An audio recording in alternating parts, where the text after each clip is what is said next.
আজকে থেকে বাংলাদেশের উপর মৌসুমী বায়ু সক্রিয় অবস্থায় রয়েছে এবং এই সক্রিয়তার কারণে বিশেষ করে রংপুর, ময়মনসিংহ এবং সিলেট বিভাগে থেমে থেমে বৃষ্টি হচ্ছে। সেই সাথে কোথাও কোথাও ভারী থেকে অতি ভারী বৃষ্টিপাত হচ্ছে। যেমন আজকে সকাল থেকে দুপুর 12টা পর্যন্ত সিলেটে 56 মিলিমিটার বৃষ্টিপাত রেকর্ড করা হয়েছে এবং নেত্রকোনায় সবচেয়ে বেশি বৃষ্টিপাত রেকর্ড করা হয়েছে। আজকে সকাল থেকে দুপুর 12টা পর্যন্ত 195 মিলিমিটার বৃষ্টিপাত রেকর্ড করা হয়েছে। তাছাড়া রংপুর, পঞ্চগড়, ময়মনসিংহ, নেত্রকোনা, সিলেট, শ্রীমঙ্গল এইসব জায়গায় ভারী বৃষ্টি হচ্ছে। এই যে বর্তমানে যে বৃষ্টিপাতের যে ট্রেন্ড, সেটি বিশেষ করে সিলেটে টানা 10 দিন থেমে থেমে বৃষ্টিপাতের সম্ভাবনা রয়েছে। প্রত্যেক দিনে কিছু না কিছু বৃষ্টি হবে। সুতরাং লোকালি সিলেট এবং তার পার্শ্ববর্তী এলাকায় বৃষ্টি হচ্ছে এবং অস্থায়ীভাবে জলাবদ্ধতা তৈরি করেছে।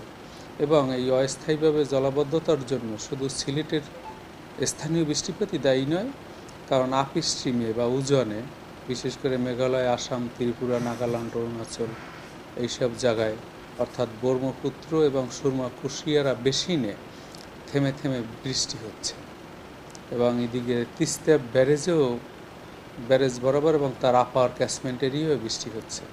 সুতরাং মোটা দাগে চট্টগ্রাম, ময়মনসিংহ এবং সিলেট বিভাগে থেমে থেমে এই বৃষ্টিপাত আরও অ্যাটলিস্ট 3 ঘন্টা থাকবে এবং তা দীর্ঘায়িতও হতে পারে। আজকে সকালে আমরা রংপুর, ময়মনসিংহ এবং সিলেট বিভাগের কোথাও কোথাও ভারী থেকে যে অতি ভারী বৃষ্টিপাত হবে এই মর্মে আমরা একটা সতর্ক বার্তাও দিয়েছি এবং কালকে থেকে সারা দেশেই বৃষ্টিপাতের তীব্রতা বৃদ্ধি পেতে থাকবে এবং বিশেষ করে ঢাকা, চট্টগ্রাম, বরিশাল বিভাগ এবং খুলনা বিভাগেরও অনেক জায়গায় বৃষ্টি হবে, রাজশাহী বিভাগেও বৃষ্টি হবে। সুতরাং বৃষ্টিপাতের তীব্রতা ক্রমান্বয়ে বৃদ্ধি পাচ্ছে।